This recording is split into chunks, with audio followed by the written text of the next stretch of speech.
നമസ്കാരം. നമ്മളിന്ന് നോക്കാൻ പോകുന്നത് രണ്ടാം വർഷ കൊമേഴ്സ് ക്ലാസ്സിലെ അക്കൗണ്ടിംഗ് എന്ന സബ്ജക്റ്റിലെ ആദ്യത്തെ ചാപ്റ്ററായ നോട്ട് ഫോർ പ്രോഫിറ്റ് ഓർഗനൈസേഷൻ്റെ അക്കൗണ്ടിംഗ് പ്രൊസീജിയറുകളും മറ്റുമാണ്. നിങ്ങൾക്കറിയാം, പലതരം ഓർഗനൈസേഷൻസ് ഉണ്ട്. There are different types of organisations. ലാഭം ആഗ്രഹിച്ചുകൊണ്ട് ഉണ്ടാക്കിയിട്ടുള്ള ഓർഗനൈസേഷൻസ് ഉണ്ട്. The organisations which are established for earning profit, they are called profit organisations.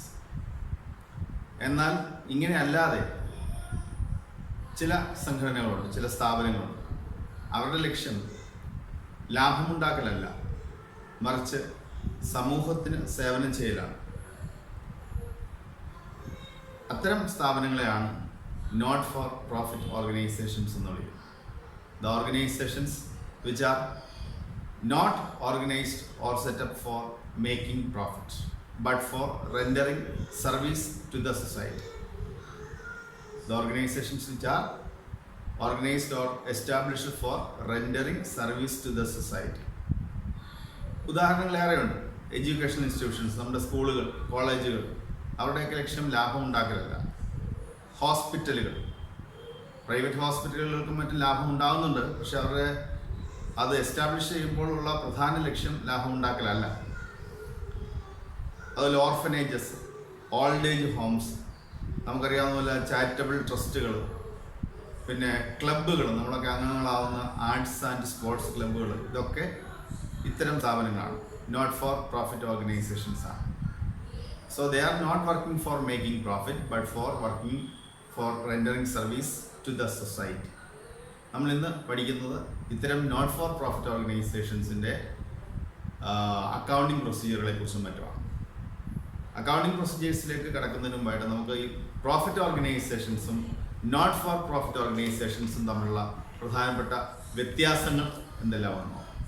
Profit ഓർഗനൈസേഷൻസിൻ്റെ primary aim, they are organized or established for making profit, but the not-for-profit organizations are established for rendering service to the society. അതുകൊണ്ട് ഒന്നാമത്തെ വ്യത്യാസം അതാണ്. Profit organisations ഉണ്ടാക്കപ്പെട്ടിട്ടുള്ളത് ലാഭം ഉണ്ടാക്കാൻ വേണ്ടിയാണ്, എന്നാൽ not for profit organisations ലാഭം ഉണ്ടാക്കാൻ വേണ്ടിയല്ല, സമൂഹത്തിന് വേണ്ടി എന്തെങ്കിലും സേവനം ചെയ്യാൻ വേണ്ടിയാണ്. രണ്ടാമത്തെ വ്യത്യാസം, അവരുടെ പ്രധാനപ്പെട്ട സോഴ്സസ് ഓഫ് ഇൻകം. പ്രോഫിറ്റ് ഓർഗനൈസേഷൻ്റെ സോഴ്സ് ഓഫ് ഇൻകം എന്ന് പറയുന്നത് സെയിൽ ഓഫ് ഗുഡ്സ് അല്ലെങ്കിൽ അവരുടെ സർവീസാണ്. സെയിൽ ഓഫ് ഗുഡ്സ് ഓർ സർവീസാണ്. അവരുടെ ഉൽപ്പന്നങ്ങളോ അല്ലെങ്കിൽ സേവനങ്ങളോ വിറ്റ് ലാഭം ഉണ്ടാക്കാൻ വേണ്ടി തന്നെയാണ് അവർ ഉൽപ്പാദിപ്പിക്കുന്നതും വിൽക്കുന്നതും. അത്തരം വിൽപ്പനയിലൂടെ ഉണ്ടാകുന്ന ഇതാണ് അവരുടെ പ്രധാനപ്പെട്ട വരുമാന മാർഗം. എന്നാൽ the source of income of a not for profit organisation is subscriptions, അതായത് അംഗങ്ങളുടെ ഭാഗത്തുനിന്ന് കിട്ടുന്ന വരിസംഖ്യ, അതുപോലെ എൻട്രൻസ് ഫീസ്, അതുപോലെ ഡൊണേഷൻസ്. അത് പലതരത്തിലുള്ള ഡൊണേഷൻസ് ആവാം, വ്യക്തികളുടെ ഭാഗത്തു നിന്നുള്ള, സ്ഥാപനങ്ങളുടെ ഭാഗത്തു നിന്നുള്ള ഡൊണേഷൻസ് ആവാം. അതുപോലെ ഗവൺമെൻറ് ഗ്രാൻറ്റുകൾ, ഗവൺമെൻറ്റുകൾ ഇത്തരം സ്ഥാപനങ്ങളുടെ ലൈബ്രറികളുടെയും മറ്റും പ്രവർത്തനങ്ങൾക്ക് ഫണ്ട് കൊടുക്കും. അതിനെ ഗ്രാൻഡ് എന്ന് വിളിക്കും, ഗ്രാൻഡ് ഇൻ എയ്ഡ് എന്നൊക്കെ വിളിക്കും. അപ്പോൾ ഗ്രാൻറ്റുകൾ, ഇതൊക്കെയാണ് അവരുടെ സോഴ്സസ് ഓഫ് ഇൻകം. ഇപ്പോൾ രണ്ട് വ്യത്യാസങ്ങളാണ് പറഞ്ഞത്. ഒന്ന്, പ്രൈമറി എയിം എന്ന് പറയുന്നത് നോട്ട് ഫോർ പ്രോഫിറ്റ് ഓർഗനൈസേഷൻസിൻ്റെ പ്രൈമറി എയിം എന്ന് പറയുന്നത് ലാഭം ഉണ്ടാക്കലാണെങ്കിൽ, നോട്ട് ഫോർ പ്രോഫിറ്റ് ഓർഗനൈസേഷൻ്റെ ലാഭം ഉണ്ടാക്കലല്ല, സർവീസാണ്. രണ്ടാമത്തേത് അവരുടെ പ്രധാനപ്പെട്ട income, source of income, profit ഓർഗനൈസേഷൻസിൻ്റെ sale of goods and service ആണെങ്കിൽ, നോട്ട് ഫോർ പ്രോഫിറ്റ് ഓർഗനൈസേഷൻസിൻ്റേത് സബ്സ്ക്രിപ്ഷൻ, ഡൊണേഷൻസ്, ഗ്രാൻഡ് തുടങ്ങിയവയാണ്. മൂന്നാമത്തെ പ്രധാന വ്യത്യാസം എന്ന് പറഞ്ഞാൽ പ്രോഫിറ്റിൻ്റെ ഡിസ്ട്രിബ്യൂഷനാണ്. നമുക്കറിയാം, സോൾ പ്രൊപ്പറേറ്റർഷിപ്പ് ആണെങ്കിൽ അവിടെ ഡിസ്ട്രിബ്യൂട്ട് ചെയ്യേണ്ട കാര്യമില്ല, അവരുടെ ലാഭം ഓണർക്ക് എടുക്കാം. പാർട്ണർഷിപ്പ് ആണെങ്കിൽ, കമ്പനികളാണെങ്കിൽ അവരൊക്കെ അവരുടെ ലാഭം അവരുടെ ഓണേഴ്സിന് ഡിസ്ട്രിബ്യൂട്ട് ചെയ്യുകയാണ്. എത്ര ലാഭം ഉണ്ടായാലും അവരത് ലാഭം വിതരണം ചെയ്യുകയാണ്, ഓണേഴ്സിന് വിതം വെച്ചു കൊടുക്കും. So in the case of a profit organizations, the whole profit is shared among the owners.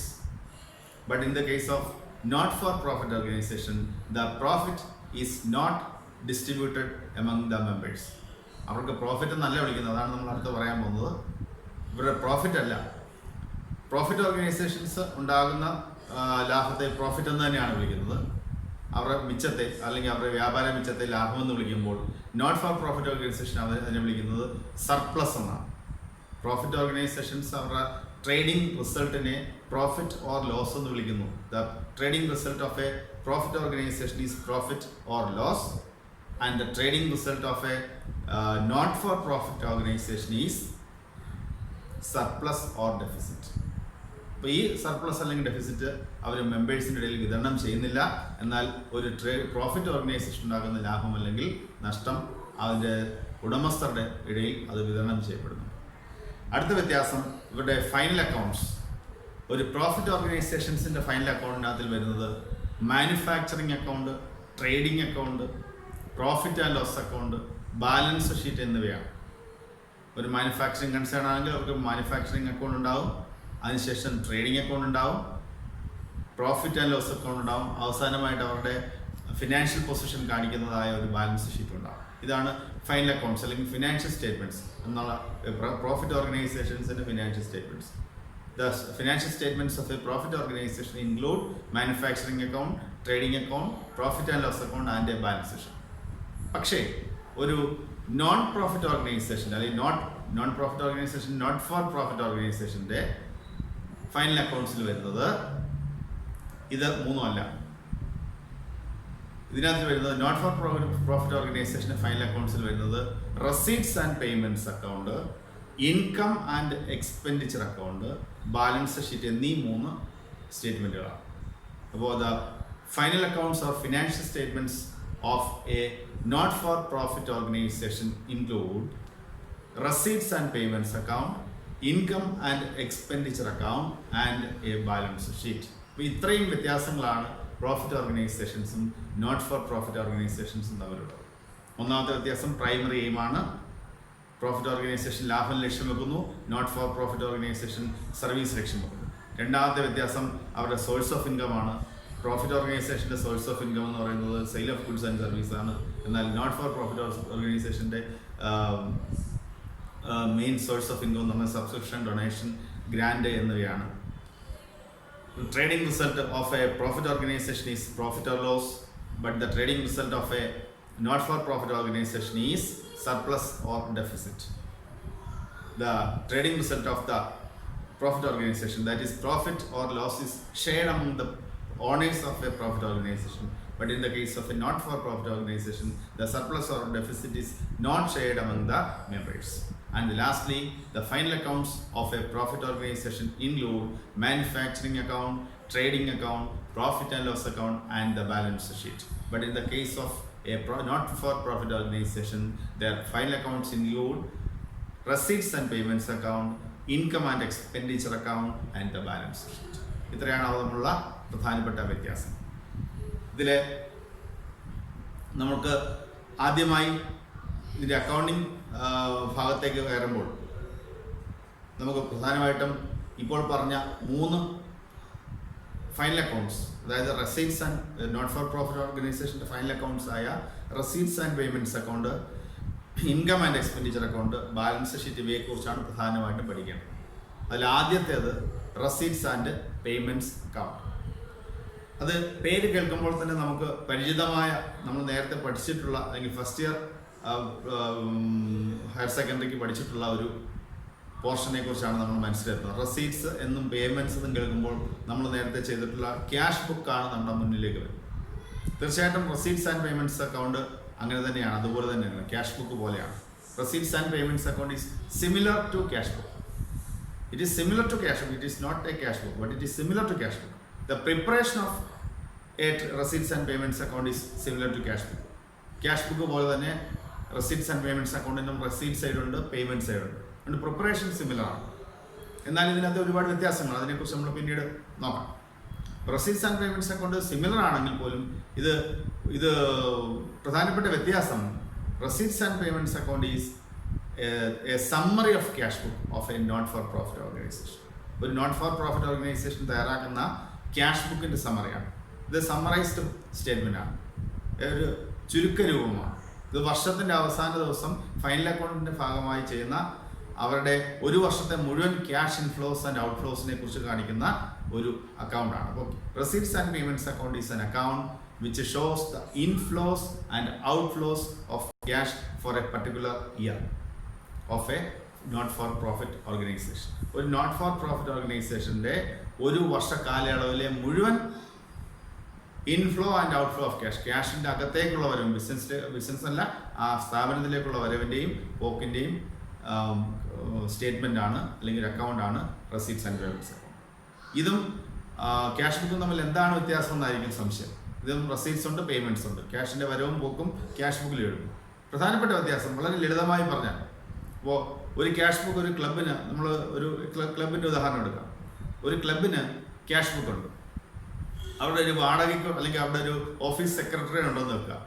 Office സെക്രട്ടറിക്ക് നമ്മൾ ശമ്പളം കൊടുക്കുന്നത്, സാലറി, അയാൾക്ക് 1000 രൂപയാണ് സാലറി കൊടുക്കുന്നത് സങ്കല്പിക്കുക. ഒരു മാസത്തെ ശമ്പളം 1000 രൂപയാണ്. അപ്പോൾ നമ്മൾ ജനുവരിയിൽ ശമ്പളം കൊടുക്കുന്നു. അപ്പോൾ ജനുവരി മാസത്തിൽ ക്യാഷ് ബുക്കിൻ്റെ ക്രെഡിറ്റ് സൈഡിൽ, പേയ്മെൻറ്റ് സൈഡിൽ ബൈ സാലറി എന്ന് പറഞ്ഞിട്ട് 1000 rupees നമ്മൾ റെക്കോർഡ് ചെയ്തിട്ടുണ്ടാകും. ഇപ്പോൾ ജനുവരിയിലെ സാലറി കൊടുത്തു. ഫെബ്രുവരിയിൽ കൊടുക്കുന്ന ശമ്പളം ഫെബ്രുവരി മാസത്തിൽ ക്രെഡിറ്റ് സൈഡിൽ ബൈ സാലറി എന്ന് പറഞ്ഞുകൊണ്ട് അവിടെ റെക്കോർഡ് ചെയ്തിട്ടുണ്ടാകും. ഇങ്ങനെ 12 മാസങ്ങളിൽ കൊടുക്കുന്ന സാലറി ക്യാഷ് ബുക്കിൻ്റെ 12 മാസങ്ങളിലായി 12 ഇടങ്ങളിലായി 12 സ്ഥലത്ത് 12 തവണയായിട്ട് രേഖപ്പെടുത്തിയിട്ടുണ്ടാകും. 1000 വീതം 12 എൻട്രികൾ ക്യാഷ് ബുക്കിൽ സാലറി മാത്രമായിട്ടുണ്ടാകും. അതാണ് ക്യാഷ് ബുക്ക്. അവിടെ ഡീറ്റെയിൽ റെക്കോർഡിംഗ് ആണ്, ഡേറ്റ് വൈസ് റെക്കോർഡിംഗ് ആണ്. എപ്പോഴാണോ ട്രാൻസാക്ഷൻ ഉണ്ടാകുന്നത് അപ്പോൾ നമ്മൾ അത് റെക്കോർഡ് ചെയ്യും. എന്നാൽ ഇത് ഫൈനൽ അക്കൗണ്ട് ഭാഗമാണ് നമ്മുടെ റെസീപ്റ്റ്സ് ആൻഡ് പേയ്മെന്റ്സ് അക്കൗണ്ട്. അവിടെ ഇതുപോലെ സാലറി 12 കാണില്ല. 12 തവണ കൂടി കൊടുത്ത സാലറി, അതായത് 1000 ഗുണം 12, ഒരു വർഷം, ആ ഒരു വർഷക്കാലം മൊത്തം കൊടുത്തത് ആകെ ടോട്ടൽ സാലറി എന്ന് പറയുന്നത് 12,000 രൂപയാണ്. ആ 12,000 രൂപ സാലറി ഒറ്റ തവണ ഒരിടത്തായി മാത്രം ബൈ സാലറി എന്ന് റെസീപ്റ്റ്സ് ആൻഡ് പേയ്മെന്റ്സ് അക്കൗണ്ട്. അതുകൊണ്ടാണ് അത് ക്യാഷ് ബുക്കിലെ എൻട്രികളുടെ സമ്മറൈസ്ഡ് സ്റ്റേറ്റ്മെന്റ് ആണ് റെസീപ്റ്റ്സ് ആൻഡ് പേയ്മെന്റ്സ് അക്കൗണ്ട്. ഇതുപോലെയാണ് റെന്റ്. 12 തവണയായിരിക്കും റെന്റ് കൊടുത്തത്. അത് ക്യാഷ് ബുക്കിൽ 12 ഇടത്തുണ്ടാകാം, പക്ഷെ ഇവിടെ 12 ഇടത്തുണ്ടാകത്തില്ല, ഒരിടത്തേ ഉണ്ടാവുള്ളൂ. അതുപോലെ ഒരു പ്രധാനപ്പെട്ട വരുമാനമാണ് അവരുടെ സബ്സ്ക്രിപ്ഷൻ. ഒരു ക്ലബിന് 100 മെമ്പർമാരുണ്ടെങ്കിൽ അവർ 10 രൂപ വെച്ച് സബ്സ്ക്രിപ്ഷൻ കൊടുക്കുന്നത്. ഒരു മാസം തന്നെ 100 പേര് 10 രൂപ വെച്ച് കൊടുക്കും. എല്ലാവരും ഒന്നിച്ചല്ല കൊടുക്കുന്നു. 100 പേര് 100 തവണയായിരിക്കും. അപ്പോൾ ഒരു മാസത്തിൽ തന്നെ 100 ഇടത്ത് 10 രൂപ വെച്ചൊരു സബ്സ്ക്രിപ്ഷൻ ഉണ്ടാവാം ക്യാഷ് ബുക്കിൽ. അങ്ങനെ 12 മാസം ആകുമ്പോൾ 12 × 100 1200 തവണ 1200 എൻട്രികളായി ക്യാഷ് ബുക്കിൻ്റെ പലയിടങ്ങളിൽ സബ്സ്ക്രിപ്ഷൻ ഉണ്ടാവാം. എന്നാൽ റെസീപ്റ്റ്സ് ആൻഡ് പേയ്മെന്റ്സ് അക്കൗണ്ട് ഈ 1200 തവണ എഴുതേണ്ട ആവശ്യമില്ല. 1200 ഇൻറ്റു ഒരു പ്രാവശ്യം കൊടുക്കുന്നത് 10 രൂപയാണ്. 1200 തവണ 10 രൂപ വെച്ച് കൊടുക്കുമ്പോൾ ആകെ 12,000 ഒരു വർഷം സബ്സ്ക്രിപ്ഷൻ കിട്ടും. ഇപ്പോൾ സബ്സ്ക്രിപ്ഷൻ എന്ന് പറഞ്ഞുകൊണ്ട് receipts and payments account credit സൈഡിൽ ഒറ്റ തവണ മാത്രം ബൈ സബ്സ്ക്രിപ്ഷൻ എന്നുള്ള പേരിൽ 12,000 എഴുതും. അപ്പോൾ ഈ രൂപത്തിൽ ഒരു വർഷത്തെ ഡീറ്റെയിൽഡ് ക്യാഷ് ബുക്കിനെയും അനലിറ്റിക്കൽ ഡേറ്റ് വൈസ് ആയിട്ട് എഴുതിയിട്ടുള്ള ക്യാഷ് ബുക്കിനെയും നമ്മൾ ഡീറ്റെയിൽഡ് ആയിട്ടുള്ള ക്യാഷ് ബുക്കിനെ സമ്മറൈസ് ചെയ്ത് ഒറ്റ ഒരു ഷീറ്റിലേക്ക് അല്ലെങ്കിൽ ഒരു സമ്മറൈസ്ഡ് ഫോമായിട്ട് ഒരു മെമ്മോറാണ്ടമായി തയ്യാറാക്കുന്ന ഒരു സ്റ്റേറ്റ്മെന്റ് ആണ്, ഒരു അക്കൗണ്ടാണ് റെസീപ്റ്റ്സ് ആൻഡ്. ഇതാണ് പ്രധാനമായിട്ടും റെസീപ്റ്റ്സ് ആൻഡ് പേയ്മെന്റ്സ് അക്കൗണ്ടും ക്യാഷ് ബുക്കും തമ്മിലുള്ള പ്രധാന വ്യത്യാസം. ഇപ്പോൾ റെസീപ്റ്റ്സ് ആൻഡ് പേയ്മെന്റ്സ് അക്കൗണ്ട് ഒരു റിയൽ അക്കൗണ്ടാണ്. റിയൽ അക്കൗണ്ട് നമുക്കറിയാം, ഇംഗ്ലീഷ് അപ്രോച്ച് പ്രകാരം അസറ്റുകൾക്ക് വേണ്ടിയുള്ള അക്കൗണ്ടാണ് real account. Debit what comes in, credit what goes out എന്നുള്ളതാണ് ഇതിൻ്റെ ഒരു റൂള്. അതായത് വരുന്ന എന്ത് വന്നാലും അതിനെ നമ്മൾ ഡെബിറ്റ് ചെയ്യും, പോകുന്നതിന് ക്രെഡിറ്റ് ചെയ്യും. ഇവിടെ ക്യാഷ് വരുന്നതുകൊണ്ട് റെസീപ്റ്റിനെ ഡെബിറ്റ് ചെയ്യുന്നു, ക്യാഷ് പോകുന്നതുകൊണ്ട് പേയ്മെന്റ്സിനെ ക്രെഡിറ്റ് ചെയ്യുന്നു. അതുകൊണ്ടാണ് ഇത് റിയൽ അക്കൗണ്ട് ആണെന്ന് പറയുന്നത്. പിന്നെ ക്യാഷ് ട്രാൻസാക്ഷൻസ് മാത്രമേ റെക്കോർഡ് ചെയ്യുള്ളൂ. റെസീപ്റ്റ്സ് ആൻഡ് പേയ്മെന്റ്സ് അക്കൗണ്ട് മറ്റൊരു പ്രത്യേകതയാണ്. Only cash transactions are record, no credit transactions are record in the receipts and payments account. ഇനി ക്യാഷ് ട്രാൻസാക്ഷൻസ് റെക്കോർഡ് ചെയ്യുന്നു പറയുമ്പോൾ all cash transactions are recorded irrespective of whether it is capital item or revenue item. നമുക്കറിയാം cash റെസീപ്റ്റ്സിലും പേയ്മെന്റ്സിലും 2 തരം cash റെസീപ്റ്റ്സും പേയ്മെന്റ്സും ഉണ്ടാകാം. ഒന്ന് capital items, 2 revenue items. Capital items എന്ന് ലളിതമായി എന്താണെന്ന് ചോദിച്ചാൽ അസറ്റുകളുമായും ലയബിലിറ്റികളുമായും അല്ലെങ്കിൽ ക്യാപിറ്റലുമായും ഒക്കെ ബന്ധപ്പെട്ടുണ്ടാകുന്ന ക്യാഷിൻ്റെ വരവ് പോക്കുകളെയാണ് നമ്മൾ ക്യാപിറ്റൽ ഐറ്റംസ് എന്ന് വിളിക്കുന്നത്. എന്നാൽ റവന്യൂ ഐറ്റംസ് എന്ന് വിളിക്കുന്നത് നമ്മുടെ ഇൻകംസ് ആൻഡ് എക്സ്പെൻഡിച്ചേഴ്സ്, റവന്യൂസ് ആണ്, അല്ലെങ്കിൽ റെക്കറിംഗ് ആണ്. പ്രധാനപ്പെട്ട വ്യത്യാസം ക്യാപിറ്റൽ ഐറ്റംസ് നോൺ റെക്കറിംഗ് നേച്ചറുള്ളവയാണ്. എന്നാൽ റവന്യൂ ഐറ്റംസ് എന്ന് പറഞ്ഞാൽ റെക്കറിംഗ് നേച്ചറാണ്, ആവർത്തന സ്വഭാവമാണ്. ഇപ്പോൾ സാലറി അല്ലെങ്കിൽ റെന്റ്, അല്ലെങ്കിൽ സബ്സ്ക്രിപ്ഷൻ, ഡൊണേഷൻ, ഇത്തരം കാര്യങ്ങൾ എല്ലാ മാസങ്ങളിലും ആവർത്തിക്കുന്നതാണ്. അതുകൊണ്ട് അതെല്ലാം റെക്കറിങ് ആണ്. അത്തരം ഐറ്റംസ് എല്ലാം റവന്യൂ ആണ്. എന്നാൽ ഇപ്പോൾ സെയിൽ ഓഫ് അസറ്റ്, ഒരു ഫർണിച്ചർ വിൽക്കുന്നു, ഇപ്പോൾ ഇന്നൊരു ഫർണിച്ചർ വിറ്റെന്നുകൊണ്ട് അടുത്ത മാസം ഇതേ ദിവസം വീണ്ടും ഫർണിച്ചർ വിൽക്കണമെന്ന് നിർബന്ധമില്ല. അങ്ങനെ ഒരു ട്രാൻസാക്ഷൻ ഉണ്ടാവണം നിർബന്ധമില്ല. എന്നാൽ സാലറി ഈ മാസം കൊടുത്തെങ്കിൽ തീർച്ചയായും അടുത്ത മാസം പോകും. സബ്സ്ക്രിപ്ഷൻ ഈ മാസം കിട്ടിയെങ്കിൽ അടുത്ത മാസം സബ്സ്ക്രിപ്ഷൻ കിട്ടും. ഒരു ലാൻഡ് വിറ്റ് കുറച്ച് പൈസ കിട്ടി, അടുത്ത മാസം നമ്മൾ ലാൻഡ് വിൽക്കണമെന്നില്ല. അപ്പോൾ ലാൻഡ് അല്ലെങ്കിൽ അത്തരം അസറ്റുകളുമായി ബന്ധപ്പെട്ടോ ലയബിലിറ്റി, ഇപ്പോൾ ലോൺ എടുക്കുന്നു, ലോണിലൂടെ കുറച്ച് ക്യാഷ് കിട്ടിയെങ്കിൽ ആ ക്യാഷ് അടുത്ത മാസവും നമ്മൾ ലോൺ എടുത്ത് ക്യാഷ് കിട്ടുമെന്ന് ഉറപ്പിക്കേണ്ട ആവശ്യമില്ല. അത് റെക്കറിങ് അല്ല. അപ്പോൾ അങ്ങനെയുള്ള നോൺ റെക്കറിങ് ഐറ്റംസിനെയാണ് ക്യാപിറ്റൽ ഐറ്റംസ് എന്ന് വിളിക്കുന്നത്. റെക്കറിങ് ആയിട്ടുള്ള, റിപ്പീറ്റിംഗ് ആയിട്ടുള്ള, ആവർത്തന സ്വഭാവമുള്ള ഐറ്റംസിനെ നമ്മൾ റവന്യൂ ഐറ്റംസ് എന്ന് വിളിക്കും.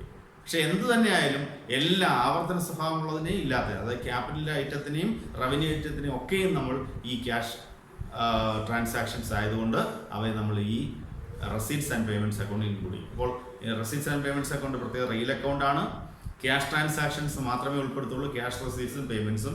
അത് എഴുതുമ്പോൾ നമ്മൾ ക്യാപിറ്റൽ ആയിട്ടുള്ള ഐറ്റംസിനെയും റവന്യൂവിനെയും ഒക്കെ നമ്മൾ ഇൻക്ലൂഡ് ചെയ്യും. ഇത് പ്രത്യേകിച്ച് എടുത്ത് പറയാൻ കാരണം റെസീറ്റ്സ് ആൻഡ് പേയ്മെൻറ്റ്സ് അക്കൗണ്ടിൽ രണ്ട് തരം ഐറ്റംസിന്, ക്യാഷിൻ്റെ ക്യാപിറ്റൽ ഐറ്റംസിനെയും റവന്യൂ ഐറ്റംസിനെ ഉൾപ്പെടുത്തുമെങ്കിൽ ഇനി നമ്മൾ വരാൻ പോകുന്ന ഇൻകം ആൻഡ് എക്സ്പെൻഡിച്ചർ അക്കൗണ്ടിൽ ഇത് രണ്ടിനെയും ഉൾപ്പെടുത്തുന്നില്ല, ഒരെണ്ണത്തിനെ മാത്രമേ ഉൾപ്പെടുത്തുള്ളൂ. അതുകൊണ്ടാണ് ഇത് പ്രത്യേകിച്ച് എടുത്ത് പറയുന്നത്. ഇപ്പോൾ റെസീറ്റ്സ് ആൻഡ് പേയ്മെൻറ്റ്സ് അക്കൗണ്ട് 3 പ്രത്യേകതകൾ ആണ് പറഞ്ഞത്. റിയൽ അക്കൗണ്ടാണ്, ക്യാഷ് ട്രാൻസാക്ഷൻസ് മാത്രമേ ഉൾപ്പെടുത്തുന്നുള്ളൂ, മൂന്നാമതായിട്ട് ക്യാപിറ്റൽ ഐറ്റംസും റവന്യൂ ഐറ്റംസും എല്ലാം തന്നെ ഉൾപ്പെടുത്തുന്നുണ്ട്. ഇത് സ്റ്റാർട്ട് ചെയ്യുന്നത്, നമ്മൾ ഒരു receipts and payments account start ചെയ്യുന്നത് opening balance of cash in hand and cash in ബാങ്കിലാണ്. ഒരു വർഷത്തിൻ്റെ തുടക്കത്തിൽ ക്യാഷ് ഇൻ ഹാൻഡ് എത്രയുണ്ടായിരുന്നു, അല്ലെങ്കിൽ ക്യാഷ് അറ്റ് ബാങ്ക് എത്രയുണ്ടായിരുന്നു, ഇതാണ് അതിലെ സ്റ്റാർട്ടിങ്. നമ്മൾ ഡെബിറ്റ് സൈഡിലെ receipts and payments account debit സൈഡിൽ നമ്മൾ ക്യാഷ് ബുക്ക് എഴുതുന്നത് പോലെ തന്നെ ഡെബിറ്റ് സൈഡിൽ ഓപ്പണിംഗ് ബാലൻസ് ആദ്യം എഴുതും. അതുപോലെ ഇത് അവസാനിക്കുന്നത്, receipts and payments account ends with the closing balance of cash in hand and cash at bank. അവസാനിക്കുമ്പോൾ കിട്ടുന്ന ബാലൻസിങ് ഫിഗർ എന്ന് പറഞ്ഞാൽ closing balance of cash in hand or cash at bank ആയി. ഇതിൻ്റെ ഡെബിറ്റ് സൈഡിൽ മറ്റ് റെസീറ്റുകളെല്ലാം തന്നെ എഴുതും. റെസീറ്റ് ഓഫ് ക്യാഷ് എല്ലാം ഡെബിറ്റ് സൈഡിൽ എഴുതും, പേയ്മെൻറ്റ്സ് എല്ലാം ക്രെഡിറ്റ് സൈഡിൽ എഴുതും. ഇതാണ് ഇതിൻ്റെ പ്രിപ്പറേഷൻ്റെ രീതി. പിന്നെ അതിലെ മറ്റൊരു പ്രത്യേകത, നമ്മൾ അഡ്ജസ്റ്റ്മെൻറ്റ് ഐറ്റംസ് ആയ ഔട്ട്സ്റ്റാൻഡിങ് ഐറ്റംസ്, ഔട്ട്സ്റ്റാൻഡിങ് എക്സ്പെൻസുകൾ, accrued incomes, depreciation, non cash items ആയ ഡിപ്രീസിയേഷൻസ്, അതുപോലെ തന്നെ ബാഡ് ഡെറ്റ്സ്, ഇങ്ങനെയുള്ള യാതൊരു ഐറ്റംസും നോൺ ക്യാഷ് ഐറ്റംസിനെ ഒന്നും തന്നെ നമ്മൾ ഈ റെസീറ്റ്സ് ആൻഡ് പേയ്മെൻറ്റ്സ് അക്കൗണ്ട് ഉൾപ്പെടുത്താറില്ല. അപ്പോൾ റെസീറ്റ്സ് ആൻഡ് പേയ്മെൻറ്റ്സ് അക്കൗണ്ട് പ്രത്യേകതകൾ ഇതൊക്കെയാണ്. റിയൽ അക്കൗണ്ടാണ്, ക്യാഷ് ട്രാൻസാക്ഷൻസ് മാത്രമേ ഉൾപ്പെടുന്നുള്ളൂ. പിന്നെ ഇതിനകത്തിലെ എല്ലാതരം ക്യാഷ് ട്രാൻസാക്ഷൻ, ക്യാപിറ്റൽ ഐറ്റംസും റവന്യൂ ഐറ്റംസും ഉൾപ്പെടുന്നുണ്ട്. തുടങ്ങുന്നത്, സ്റ്റാർട്ട് ചെയ്യുന്നത് opening balance of cash in ഹാൻഡും ക്യാഷ് ഇൻ ബാങ്കിലുമാണ്. അവസാനിക്കുന്നത് closing balance of cash in ഹാൻഡിലും ക്യാഷ് ഇൻ ബാങ്കിലുമാണ്. നോൺ ക്യാഷ് ഐറ്റംസ് ഒന്നും ഉൾപ്പെടുത്താറില്ല, അഡ്ജസ്റ്റ്മെൻറ്റ് ഐറ്റംസ് ഒന്നും ഉൾപ്പെടുത്താറില്ല. ഇത്രയാണ് ഇതിൻ്റെ ഫീച്ചേഴ്സ്. അടുത്തായിട്ട് ഇതിൻ്റെ പ്രിപ്പറേഷനാണ്. എങ്ങനെയാണ് നമുക്കൊരു cash receipts and payments account തയ്യാറാക്കാൻ പറ്റുന്നത്? നേരത്തെ സൂചിപ്പിച്ചാണ്, നമ്മൾ റെസീറ്റ്സ് ആൻഡ് പേയ്മെൻറ്റ്സ് അക്കൗണ്ട് ഈ സിമിലർ ടു ക്യാഷ് ബുക്ക്. ഒരു ക്യാഷ് ബുക്ക് തയ്യാറാക്കുന്ന പോലെയാണ്. 2 സൈഡാണ് ഇതിനുള്ളത്. നമ്മൾ ഹെഡിങ് ആയിട്ട് ഏത് സ്ഥാപനമാണ് അതിൻ്റെ പേരെഴുതും. അതിൻ്റെ അടുത്ത വരിയിലായിട്ട് നമ്മൾ റെസീറ്റ്സ് ആൻഡ് പേയ്മെൻറ്റ്സ് അക്കൗണ്ട് എന്ന് എഴുതും. അതിനുശേഷം ഏത് വർഷത്തെ, ഫോർ ദി ഇയർ എൻഡിങ്, ഏത് വർഷത്തെയാണ് നമ്മൾ അക്കൗണ്ട് തയ്യാറാക്കുന്നതെന്ന് എഴുതും. അതിനുശേഷം നമ്മൾ ക്യാഷ് ബുക്ക് വരയ്ക്കുന്ന പോലെ 2 T ഫോമിൽ ഒരു അക്കൗണ്ട് വരയ്ക്കുന്നു. ഡെബിറ്റ് സൈഡിനെ റെസീറ്റ് സൈഡ് എന്ന് വിളിക്കുന്നു, ക്രെഡിറ്റ് സൈഡിനെ പേയ്മെൻറ്റ് സൈഡ് എന്ന് വിളിക്കുന്നു. ഡേറ്റ് കോളത്തിൻ്റെ ആവശ്യമില്ല, കാരണം ഇത് വർഷത്തിൻ്റെ അവസാനം നമ്മൾ എഴുതുന്നതാണ്. അതുകൊണ്ട് ഡേറ്റ് കോളത്തിൻ്റെ ആവശ്യമില്ല, ഒരു പർട്ടിക്കുലർ ഡേറ്റിലാണ് എഴുതുന്നത്. അതുകൊണ്ട് സാധാരണ ട്രേഡിംഗ് അക്കൗണ്ടും പ്രോഫിറ്റ് ആൻഡ് ലോസ് അക്കൗണ്ടൊക്കെ വരയ്ക്കുന്ന മോഡലിൽ തന്നെ വരച്ചാൽ മതിയാവും. ഇത് തുടങ്ങുന്നത് ഡെബിറ്റ് സൈഡിലാണ്. ആദ്യം തുടങ്ങുന്നത് ഓപ്പണിംഗ് ക്യാഷ് ബാലൻസും ബാങ്ക് ബാലൻസും കൊണ്ടാണ്. ഡെബിറ്റ് സൈഡിൽ ഓപ്പണിംഗ് ക്യാഷ് ബാലൻസ്, ഡെബിറ്റ് സൈഡിൽ ടു ബാലൻസ് ബ്രോ ഡൗൺ എന്ന് എഴുതുന്നു. ക്യാഷ് ബാലൻസ് ക്യാഷ് എന്ന് പറഞ്ഞുകൊണ്ട് എഴുതുന്നു, ബാങ്ക് ബാലൻസ് ഉണ്ടെങ്കിൽ ബാങ്ക് എന്ന് കൊണ്ട് എഴുതുന്നു. ഏതെങ്കിലും ഒന്നേ ഉള്ളെങ്കിൽ അത് മാത്രം എഴുതാം. അപ്പോൾ അങ്ങനെ opening balance of cash in hand അല്ലെങ്കിൽ ക്യാഷ് അറ്റ് ബാങ്ക് ആണ് ആദ്യം എഴുതുന്നത്. അത് ഡെബിറ്റ് സൈഡിലാണ് ആദ്യമായി എഴുതേണ്ടത്. ഇനിയും ക്യാഷ് അറ്റ് ബാങ്ക് അല്ല, ബാങ്ക് ഓവർ ഡ്രാഫ്റ്റ് ആണ് ഓപ്പണിംഗ് ഡേറ്റിലെങ്കിൽ. ചിലപ്പോൾ ബാങ്കിൽ ബാലൻസ് ഉണ്ടാവണമെന്നില്ല, ഓവർ ഡ്രാഫ്റ്റ് ആവാം, ബാങ്ക് ഓവർ ഡ്രാഫ്റ്റ് ഉണ്ടാവും. അങ്ങനെയാണെങ്കിൽ ആ ബാങ്ക് ഓവർ ഡ്രാഫ്റ്റ് മാത്രം ഇതിൻ്റെ ക്രെഡിറ്റ് സൈഡിൽ by balance brought down bank എന്ന് പറഞ്ഞിട്ട് എഴുതണം. അപ്പോൾ ഓപ്പണിംഗ് ബാലൻസിലാണ് തുടങ്ങുന്നത്. അത് സാധാരണ ക്യാഷ് ബാലൻസും ബാങ്ക് ബാലൻസും ആണെങ്കിൽ ഡെബിറ്റ് സൈഡിൽ എഴുതണം. ബാങ്ക് ഓവർ ഡ്രാഫ്റ്റ് ഉണ്ടെങ്കിൽ സ്വാഭാവികമായും അത് സ്റ്റേറ്റ്മെന്റ് ക്രെഡിറ്റ് സൈഡിലേക്ക് പോകും. ബൈ ബാലൻസ് എന്നുകൊണ്ട് എഴുതണം. ഇതാണ് തുടങ്ങുന്നത്.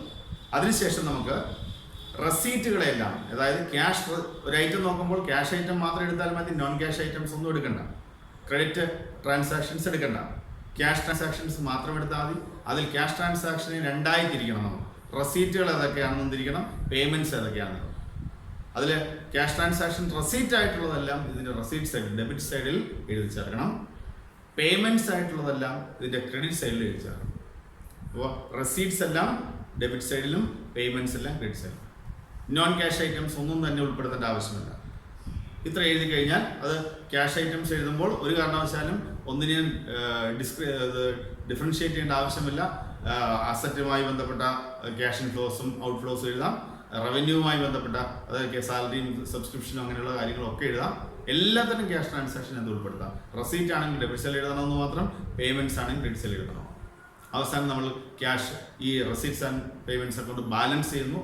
ബാലൻസ് ചെയ്യുമ്പോൾ കിട്ടുന്നത് സാധാരണ ബാലൻസ് ആണെങ്കിൽ, അതായത് ഡെബിറ്റ് സൈഡ് കൂടുതലായി വരുന്ന ബാലൻസ് ആണ് കിട്ടുന്നതെങ്കിൽ അത് closing balance of cash in ഹാൻഡും ക്യാഷ് ഇൻ ബാങ്കും ആയിരിക്കും. അപ്പോൾ അങ്ങനെ ആ ക്ലോസിംഗ് ബാലൻസ് കണ്ടുപിടിക്കുന്നതോടുകൂടി റെസീറ്റ്സ് ആൻഡ് പേയ്മെന്റ്സ് അക്കൗണ്ട് അവസാനിക്കും. അപ്പോൾ ഇത്രയാണ് receipts and payments account preparation. Debit സൈഡിൽ 3 കാര്യങ്ങൾ ഓർത്താൽ മതി. തുടങ്ങുന്നത് opening balance of cash in hand or cash in ബാങ്കിലാണ്. അത് ഡെബിറ്റ് സൈഡിലാണ് എഴുതേണ്ടത്.